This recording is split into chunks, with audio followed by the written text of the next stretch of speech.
یوں تو فیض احمد فیض بنیادی طور پر رومانی شاعر ہیں، لیکن ایوب خان کی آمریت میں آج بازار میں پا بجولاں چلو اور پھر کئی سال بعد ضیاء الحق آمریت کے دوران ہم دیکھیں گے جیسا مزاحمتی کلام لکھ کر بطور ایک انقلابی شاعر امر ہو گئے۔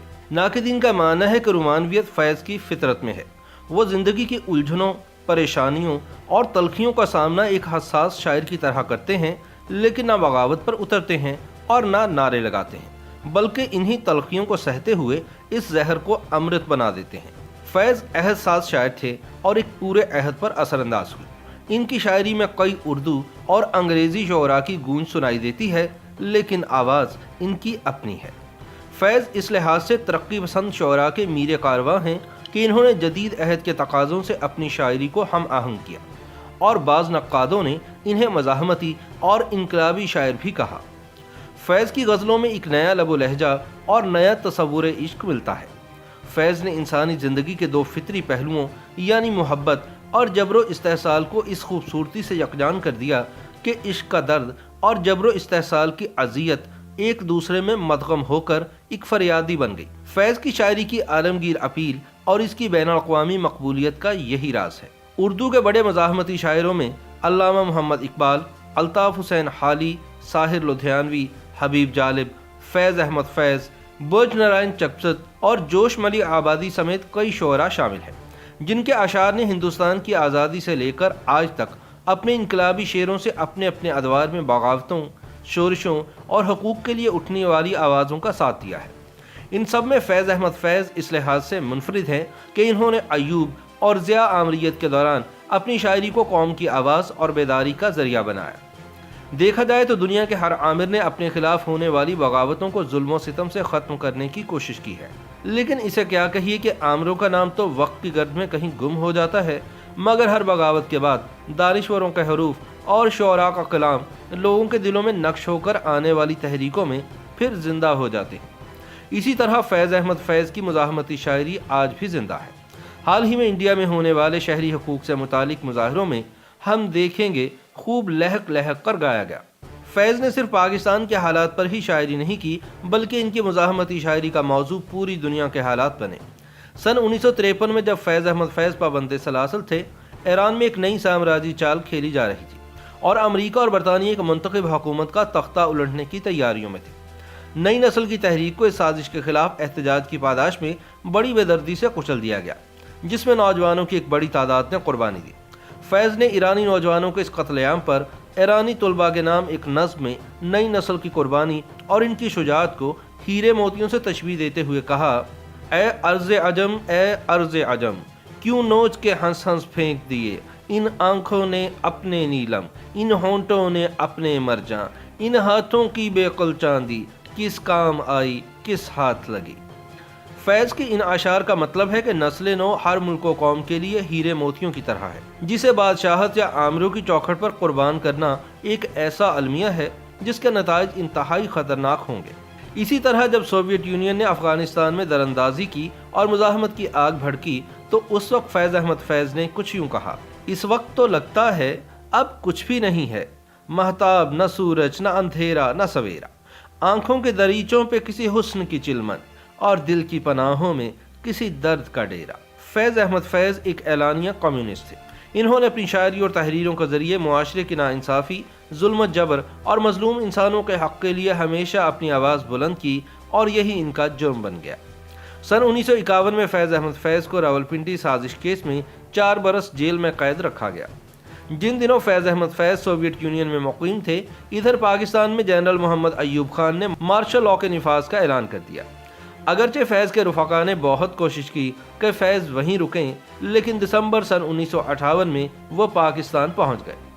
فیض کراچی سے لاہور پہنچے تو دوسرے ہی دن ان کے گھر ایک بار پھر پولیس والے آن دھمکے اور انہیں ان کی گرفتاری کا پروانہ دکھا دیا۔ ایوب خان نے مارشل لاء نافذ کرتے ہی یہ کمال کیا کہ سن 1921 کے زمانے سے لے کر مارشل لاء کے نفاذ تک سی آئی ڈی کی فائلوں میں جن جن لوگوں کے نام موجود تھے، انہیں بلا لحاظ اس بات کے پکڑ لیا کہ ان لوگوں نے کچھ کیا بھی تھا یا نہیں۔ جب فیض نے ان سے پوچھا کہ بھئی ہمیں کس شوق میں گرفتار کیا، ہم نے تو کچھ کیا بھی نہیں اور ہم یہاں تھے بھی نہیں، اس پر فیض کو جواب ملا کہ آپ کو تو محض احتیاطاً قید میں رکھا گیا ہے۔ انہوں نے کہا کہ آپ لکھ کر دے دیں کہ آپ حکومت کا ساتھ دیں گے تو ہم آپ کو چھوڑ دیتے ہیں۔ اس پر فیض نے کہا کہ ہم آپ کو کوئی تحریر نہیں دیں گے۔ کہا جاتا ہے کہ فیض کو اتنی مرتبہ گرفتار کیا گیا کہ جیل خانہ بظاہر ان کا دوسرا گھر بن گیا تھا۔ وہاں ان سے پوچھ گچھ کا سلسلہ شروع ہوا تو ان کو جو جوابات دینے تھے وہ تو اپنی جگہ دیے ہی، لیکن اس کا تخلیقی اظہار انہوں نے کچھ اس طرح کیا: ہم خستہ تنوں سے محتسبو کیا مال منال کا پوچھتے ہو، جو عمر سے ہم نے بھر پایا وہ سامنے لائے دیتے ہیں۔ دامن میں ہے مشت خاک جگر، ساگر میں ہے خون حسرت میں، لو ہم نے دامن چھاڑ دیا، لو جام الٹائے دیتے ہیں۔ انہی دنوں ساہیوال جیل میں فیض کے دانتوں کی تکلیف بڑھ گئی تو انہیں لاہور جیل منتقل کیا گیا۔ ایک روز پولیس کی حراست میں انہیں ڈاکٹر کے پاس لے جایا جا رہا تھا تو ایک ایسا واقعہ پیش آیا جس کے پس منظر میں فیض احمد فیض نے اپنی یادگار نظم آج بازار میں پا بجولاں چلو، چشم نم جان شوریدہ کافی نہیں، تہمت عشق پوشیدہ کافی نہیں، آج بازار میں پا بجولاں چلو، دست افشاں چلو، مست و رقصاں چلو۔ خود فیض احمد فیض لکھتے ہیں کہ لاہور جیل سے یہاں ہر صبح دانتوں کے اسپتال جو شہر کے دوسرے کنارے پر ہے پولیس کی گاڑی میں انہیں لے جایا جاتا تھا۔ ایک دن موٹر نہ مل سکی تو ہمیں تانگے میں مسلح گارڈز کے ساتھ اسپتال جانا پڑا۔ لارنس روڈ، مال روڈ، کچہری روڈ، بیرون بھاٹی دروازہ اور راوی روڈ سے گزرے تو بہت سے لوگوں نے ہمیں پہچان لیا، کئی جگہ مجمع جمع ہو گیا اور نعرے وغیرہ بھی لگے۔ یہ نظم اسی واقعے سے متعلق ہے۔ فیض احمد فیض نے ایوب خان کے دور عامریت میں شاندار مزاحمتی شاعری لکھی، لیکن انہوں نے اپنی مشہور زمانہ نظم ہم دیکھیں گے سن 1979 میں لکھی تھی۔ اس وقت پاکستان پہ جنرل ضیاء الحق کی آمریت کے گہرے سائے پھیلے ہوئے تھے۔ 5 برس بعد سن 1984 میں فیض احمد فیض اس دنیا کو الوداع کہہ گئے اور سن 1986 میں لاہور کے الحمرا آرٹس کونسل کے آڈیٹوریم میں سفید ساڑی پہنے گلوکارہ اقبال بانو نے اس نظم کو گا کر اسے امر کر دیا۔ فیض احمد فیض 13 فروری سن 1911 کو کالا قادر ضلع ناروال میں ایک معزز سیالکوٹی گھرانے میں پیدا ہوئے۔ ان کے والد سلطان محمد خان ایک علم پسند شخص تھے۔ فیض کی والدہ کا نام فاطمہ تھا۔ فیض کے گھر سے کچھ دوری پر ایک حویلی تھی، یہاں اکثر پنڈت راج نارائن ارمان مشاعروں کا انعقاد کیا کرتے تھے۔ انہی محفلوں سے فیض شاعری کی طرف راغب ہوئے اور اپنی پہلی شاعری 10ویں جماعت میں قلم بند کی۔ سن 1921 میں فیض نے اسکاچ مشن سکول سیالکوٹ میں داخلہ لیا اور یہاں میٹرک تک تعلیم حاصل کی۔ اس کے بعد ایف اے مرے کالج سیالکوٹ سے اور B A government college Lahore سے کیا اور پھر یہیں سے سن 1932 میں انگریزی میں ایم اے کیا اور بعد میں اورینٹل کالج لاہور سے عربی زبان میں بھی ایم اے کیا۔ فیض احمد فیض کو اردو، پنجابی، روسی اور فارسی زبان سمیت 6 زبانوں پر عبور حاصل تھا۔ ان کی شاعری کے بھی متعدد زبانوں میں ترجمے ہوئے۔ مشہور گلوکاروں نے فیض احمد فیض کی غزلیں اور نظمیں گائیں۔ فیض احمد فیض نے 8 کتب اور کئی مجموعہ کلام تخلیق کیے۔ نقش فریادی، دست صبا، زندہ نامہ، دست احسن، سر وادی سینہ، شام شہر یاراں اور میرے دل میرے مسافر ان کے کلام کے مجموعے ہیں، جبکہ فیض کے اہم کلام کا مجموعہ نسخہ ہائے وفا بھی آج ادب سے محبت کرنے والوں کے لیے بے انتہا اہمیت کا حامل ہے۔ فیض احمد فیض کو روس کے لینن ایوارڈ سمیت متعدد عالمی اور قومی اعزازات سے نوازا گیا۔ دنیا اردو کا یہ عظیم شاعر 20 نومبر سن 1984 کو 73 برس کی عمر میں حرکت قلب بند ہونے کا سبب شعر و ادب کی دنیا کو خیر باد کہہ گیا۔ ان کی وفات کے بعد حکومت پاکستان نے انہیں نشان امتیاز سے بھی نوازا۔ فیض احمد فیض کا لافانی کلام آج بھی ہر صاحب ذوق کی زبان پر تر و تازہ ہے۔ ہر سال نومبر میں فیض احمد فیض کی یاد میں فیض فیسٹیول کا انعقاد کیا جاتا ہے، جس میں دنیا بھر سے ادب سے محبت کرنے والے افراد حصہ لیتے ہیں۔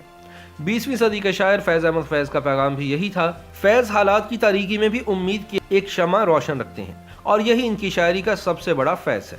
انتقال سے پہلے ان کے آخری مشاعرے کی غزل کا آخری شعر تھا: ہلکا کیے بیٹھے رہو ایک شمع کو یارو، کچھ روشنی باقی تو ہے، ہر چند کے کم ہے۔